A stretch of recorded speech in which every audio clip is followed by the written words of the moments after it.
법우님들, 오늘 이 자리에 함께 해주셔서 진심으로 감사합니다. 잠시 멈추고 생각해 보십시오. 지금 이 순간 불자님들의 삶은 얼마나 넓습니까? 아침에 눈을 뜨면 어제와 똑같은 생각을 합니까? 똑같은 걱정, 똑같은 불안, 똑같은 사람에 대한 원망, 똑같은 자신에 대한 한탄이 반복되고 있지는 않습니까? 우리는 가끔 이런 생각을 합니다. 나이가 드니 세상이 점점 좁아지는 것 같다고. 젊었을 때는 가슴이 넓었는데 이제는 작은 일에도 상처받고 작은 말 한마디에도 며칠씩 마음이 무겁다고. 그런 경험 있지 않으십니까? 어느 날 가족과 식사를 하다가 자녀가 무심코 던진 말 한마디에 밥숟가락을 놓고 싶어진 경험. 친구와 오랜만에 만났는데 그 친구의 자랑 섞인 이야기를 들으며 왠지 모를 씁쓸함이 올라온 경험. 세상 돌아가는 이야기를 듣다가 도대체 왜 이렇게 사는지 모르겠다는 허탈감이 밀려온 경험. 이것은 불자님들만의 문제가 아닙니다. 이것은 바로 생각의 그릇이 고정되어 있기 때문에 생기는 고통입니다. 우리가 매일 보는 것, 매일 듣는 것, 매일 만나는 사람의 범위가 좁아질수록 우리의 마음도 그 틀 안에서만 움직이게 됩니다. 그리고 그 좁은 틀 안에 갇혀서 세상을 바라보면 세상은 점점 더 두렵고 불편한 곳이 되어갑니다. 부처님께서는 이것을 분명히 보셨습니다. 사람들이 고통받는 이유가 세상이 험하기 때문이 아니라 세상을 바라보는 눈이 좁기 때문이라는 것을. 생각의 폭이 넓어지면 같은 상황도 다르게 보입니다. 같은 말을 들어도 다르게 느낍니다.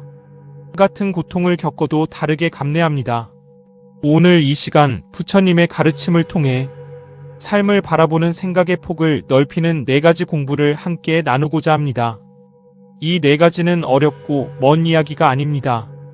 지금 불자님들의 일상 속에서 오늘 저녁 잠자리에 들기 전부터 바로 시작할 수 있는 공부입니다.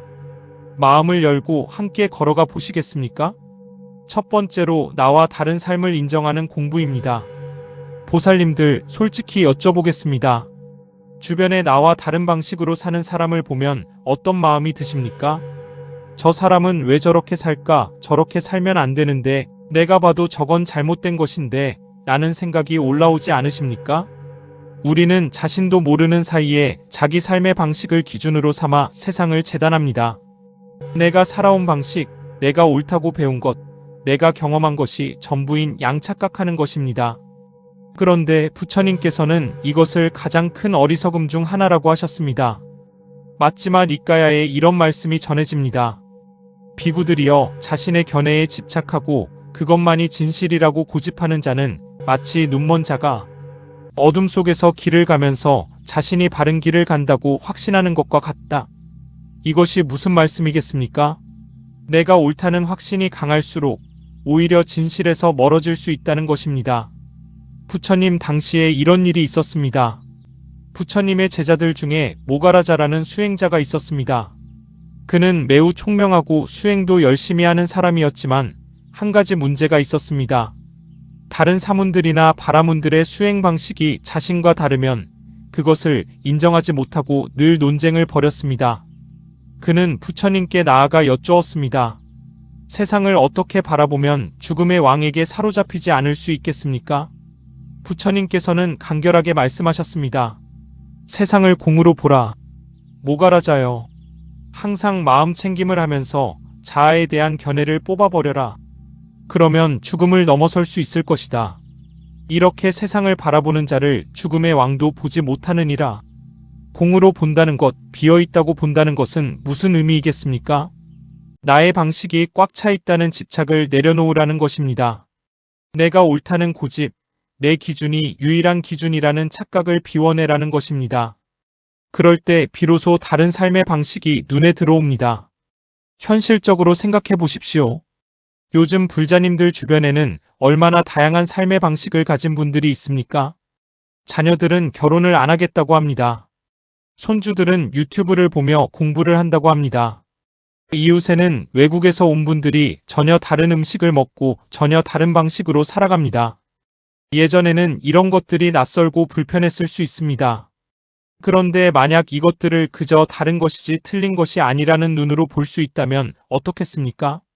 그 순간 세상이 얼마나 넓어지겠습니까? 중국의 큰 선사이신 조주선사께서 이런 말씀을 남기셨습니다. 개에게도 불성이 있는가? 어떤 스님이 이렇게 물었을 때 조주선사는 단호하게 답하셨습니다. 있다. 그런데 또 다른 스님이 똑같은 질문을 드렸을 때는 이렇게 답하셨습니다. 없다. 왜 같은 질문에 다른 답을 하셨겠습니까? 그것은 진실이 고정된 하나의 언어로 표현될 수 없기 때문입니다. 사람마다 처한 상황이 다르고 필요한 가르침이 다르기 때문입니다. 우리가 나와 다른 삶을 인정하는 공부를 할 때 구체적으로 무엇을 할 수 있겠습니까? 한 가지 실천법을 말씀드리겠습니다. 오늘부터 일주일 동안 누군가의 행동이나 말이 불편하게 느껴질 때마다 속으로 이렇게 생각해 보십시오. 저분은 나와 다른 삶을 살아온 분이다. 저분에게는 저분만의 이유가 있을 것이다. 라고. 그 이유를 내가 다 알 수는 없습니다. 하지만 이유가 있다는 것을 인정하는 것만으로도 불편함은 절반으로 줄어들게 됩니다. 그리고 그 절반의 여유 공간에 이해와 자비가 들어옵니다. 한 가지 더 말씀드리겠습니다. 가능하다면 이번 달 안에 평소 잘 교류하지 않는 다른 세대의 분 혹은 다른 배경을 가진 분과 짧은 대화를 나눠보십시오. 꼭 길게 할 필요가 없습니다. 버스 정류장에서 옆에 앉은 젊은이에게 요즘 무엇을 좋아하는지 물어보는 것으로도 충분합니다. 그 짧은 대화 속에서 불자님의 세계는 조금씩 넓어집니다. 생각의 폭은 이렇게 작은 만남으로부터 넓어지기 시작합니다. 두 번째로 고통을 스승으로 삼는 공부입니다. 법우님들 솔직하게 여쭤보겠습니다. 지금까지 살아오면서 가장 힘들었던 순간은 언제였습니까? 그 고통의 순간이 지나고 나서 그 시간이 나에게 무언가를 가르쳐 주었습니까? 아니면 그 시간은 그냥 아프고 나쁜 기억으로만 남아 있습니까? 우리는 고통을 피해야 할 것, 없애야 할 것으로 봅니다. 그런데 부처님께서는 고통을 전혀 다른 눈으로 보셨습니다. 부처님의 첫 번째 가르침, 초전법륜에서 말씀하신 것이 바로 이것입니다. 삶에는 고통이 있다. 고집성제라고 합니다. 그런데 중요한 것은 부처님께서 고통이 있다고 하신 다음에 그 고통에는 원인이 있다고 하셨습니다.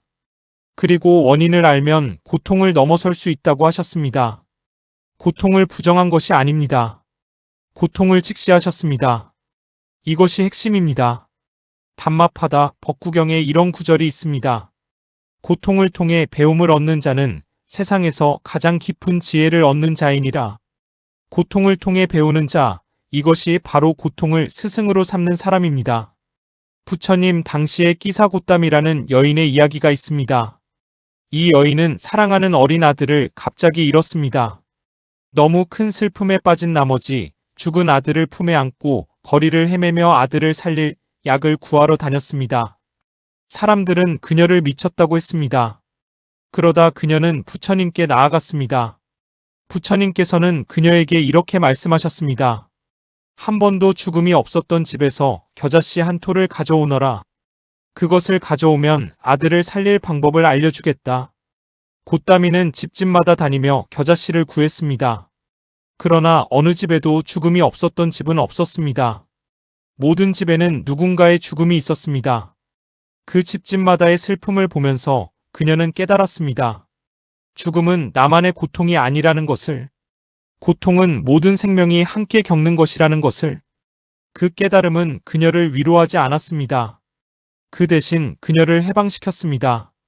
곧다미는 그날 이후 부처님의 제자가 되어 깊은 수행을 하여 깨달음을 얻었습니다. 이것이 고통을 스승으로 삼은 가장 아름다운 예입니다. 보살님들, 지금 불자님들 주변에도 이런 고통의 스승들이 있지 않습니까? 허리가 아파서 오랫동안 누워 계셔야 했던 분, 그 시간 동안 얼마나 많은 생각을 하셨겠습니까?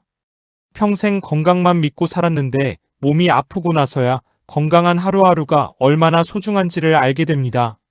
사업이 어려워져서 경제적으로 힘든 시간을 겪으신 분, 그 시간이 지나고 나서 진짜 중요한 것이 무엇인지 알게 되신 분들이 많습니다. 가족을 먼저 보내고 깊은 슬픔 속에서 지내셨던 분, 그 슬픔을 통해 남아있는 사람들을 더 소중히 여기게 된 분들이 있습니다. 이것이 바로 고통이 가르쳐 준 것들입니다. 그렇다면 어떻게 고통을 스승으로 삼을 수 있겠습니까? 구체적인 수행법을 말씀드리겠습니다. 지금 불자님들이 겪고 계신 어려움이 있다면 그 어려움 앞에서 이렇게 물어보십시오. 이 상황이 나에게 무엇을 가르치려 하는가? 이 고통이 내 삶에서 어떤 의미를 가지는가?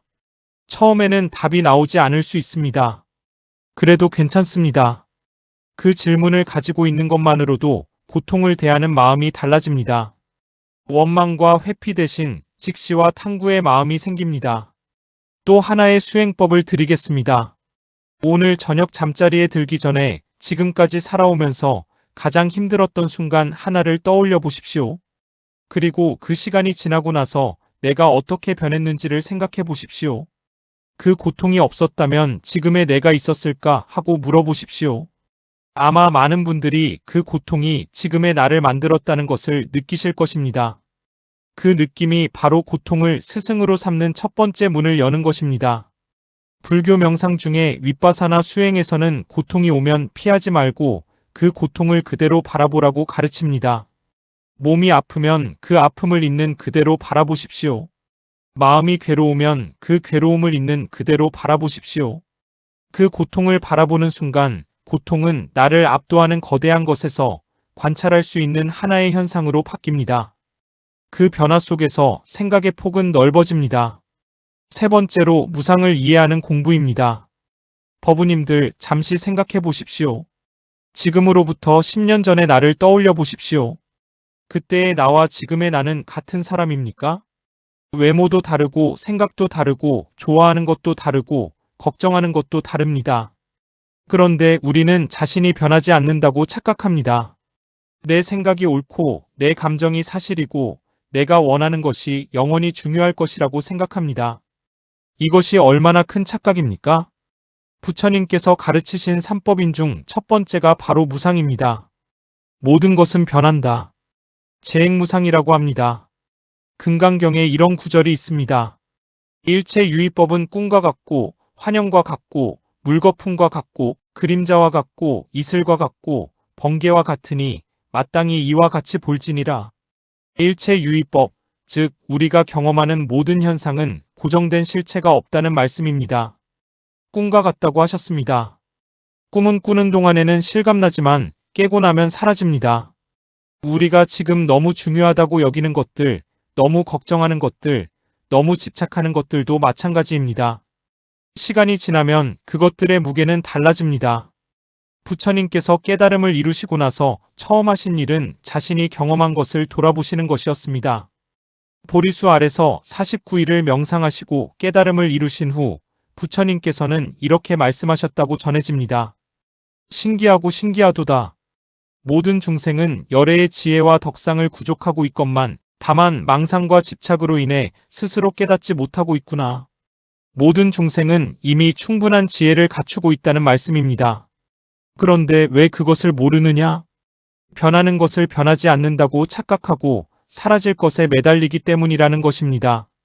보살님들, 지금 불자님들이 가장 걱정하시는 것이 무엇입니까? 자녀 문제입니까? 건강 문제입니까? 돈 문제입니까? 경제적 어려움입니까?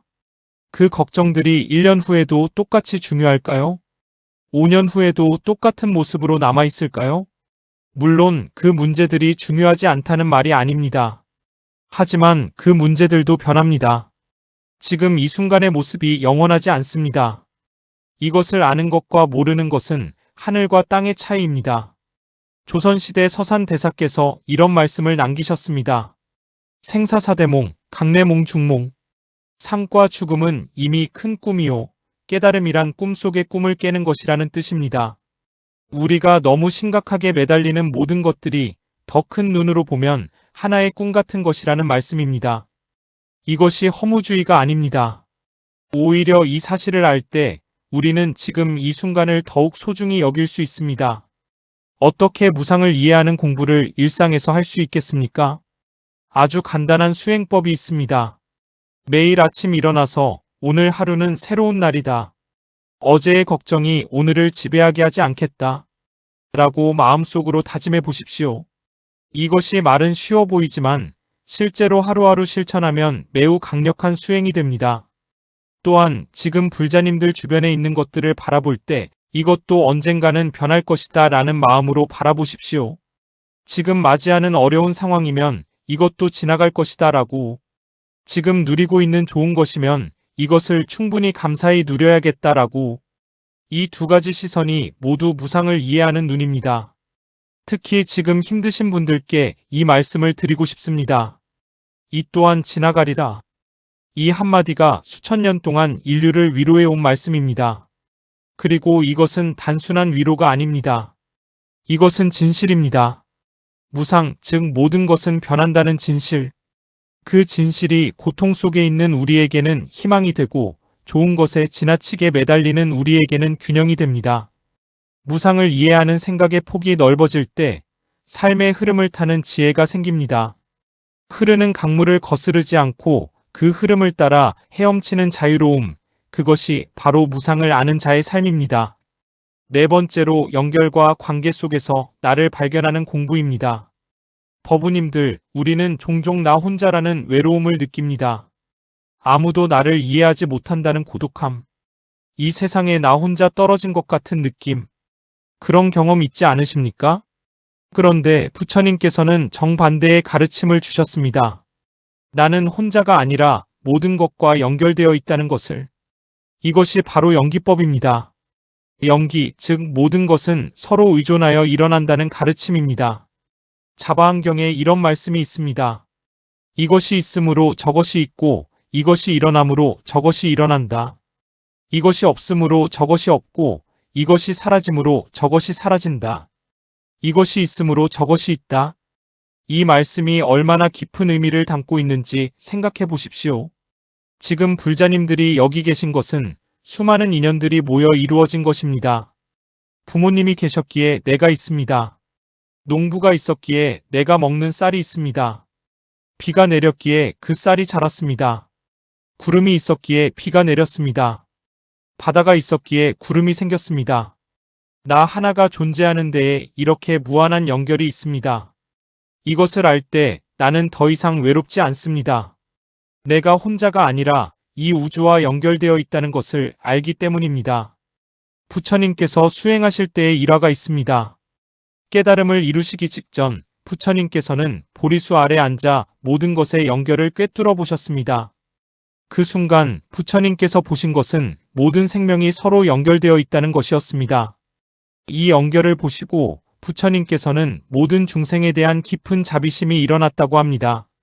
나만의 깨달음이 아니라 모든 이의 깨달음을 위해 가르침을 펼치셔야겠다고 결심하신 것입니다. 이것이 바로 연결을 아는 자가 할 수 있는 일입니다. 나의 행복이 남의 행복과 연결되어 있다는 것을 알 때 우리는 자연스럽게 자비로운 마음이 생깁니다. 보살님들, 요즘 불자님들의 삶에서 이 연결이 어디에 있습니까? 아침에 일어나 마시는 차 한 잔, 그 차 잎을 따고 가공하고 포장하고 운반해 온 수많은 사람들이 있습니다. 지금 불자님들이 앉아 계신 그 방, 그 건물을 지은 사람들이 있습니다.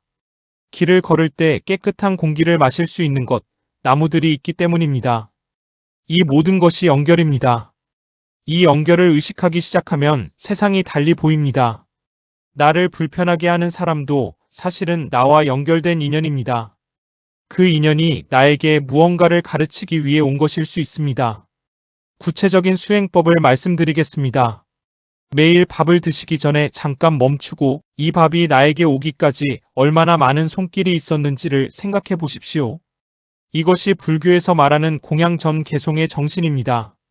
오광계라는 개송이 있습니다. 이 음식이 어디서 왔는고 내 덕행으로는 받기가 부끄럽네. 마음의 온갖 욕심 버리고 몸을 지탱하는 약으로 알아 깨달음을 이루고자 이 공양을 받겠습니다. 이 짧은 개송 속에 연기의 진리가 담겨 있습니다. 매일 밥상 앞에서 이 마음을 잠깐이라도 가져본다면 하루하루가 달라질 것입니다. 또 하나의 실천법을 드리겠습니다. 이번 주에 불자님들 주변의 누군가에게 먼저 연락해 보십시오. 오랫동안 연락하지 못했던 친구, 형제자매, 자녀, 이웃. 짧은 문자 하나라도 좋습니다. 잘 지내고 있는지 생각이 났다는 말 한마디라도. 그 작은 행동이 연결을 회복하는 것입니다. 그리고 그 연결이 회복될 때 불자님들의 삶도 더 넓어지고 풍요로워집니다. 혼자인 것 같았던 세상이 사실은 수많은 인연으로 가득 찬 곳이라는 것을 느끼게 됩니다. 연기를 아는 자는 혼자 울지 않습니다. 왜냐하면 그 슬픔 속에서도 나와 함께하는 모든 존재들의 순결을 느낄 수 있기 때문입니다. 나무 아미타불, 나무 아미타불, 나무 아미타불. 법우님들, 오늘 우리가 함께 나눈 4가지 공부를 정리해 드리겠습니다. 첫 번째, 나와 다른 삶을 인정하는 공부였습니다. 내가 옳다는 집착을 내려놓고 다름을 틀림으로 보지 않는 눈을 기르는 것입니다. 조주선사의 가르침처럼 고정된 하나의 답에 매달리지 않을 때 우리의 세계는 넓어집니다. 두 번째, 고통을 스승으로 삼는 공부였습니다. 끼사 곶다미의 이야기처럼 고통을 직시하고 그 고통이 무엇을 가르쳐 주는지를 물을 때 고통은 우리를 단련시키는 스승이 됩니다. 세 번째, 무상을 이해하는 공부였습니다. 금강경의 가르침처럼 모든 것은 꿈과 같이 변합니다. 이 무상을 이해할 때 고통 속에서 희망을 보고 좋은 것에 감사함을 느낄 수 있습니다. 네 번째, 연결과 관계 속에서 나를 발견하는 공부였습니다. 연기법의 가르침처럼 나는 이 우주와 모든 생명과 연결되어 있습니다. 이 연결을 알 때 외로움이 사라지고 자비심이 자라납니다. 이 4가지 공부는 하루아침에 이루어지지 않습니다. 그러나 하루하루 한 발짝씩 꾸준히 걸어가다 보면 어느 날 돌아봤을 때 내가 서 있는 곳이 전혀 달라져 있다는 것을 느끼실 것입니다. 생각의 폭이 넓어진다는 것은 이것입니다. 똑같은 세상을 더 깊이, 더 넓게, 더 따뜻하게 바라볼 수 있게 되는 것. 그 눈을 가진 사람은 어디에 있어도 자유롭고 무엇을 만나도 흔들리지 않습니다. 부처님의 가르침이 바로 이 눈을 뜨게 하는 공부입니다. 오늘 이 영상이 조금이나마 도움이 되셨다면 좋아요와 구독으로 법연을 이어주십시오. 그리고 댓글로 오늘 불자님들의 마음에 가장 와닿은 말씀을 나눠주신다면 그 댓글 하나가 또 다른 분에게 귀한 인연이 될 것입니다. 이 공덕을 모든 법계 중생에게 회양합니다. 모든 분들이 고통에서 벗어나 진정한 평화와 자유를 누리시기를, 일체 중생이 행복하기를, 일체 중생이 고통에서 벗어나기를, 일체 중생이 기쁨을 누리기를, 일체 중생이 평온하기를. 나무석가모니불, 나무석가모니불, 나무석가모니불.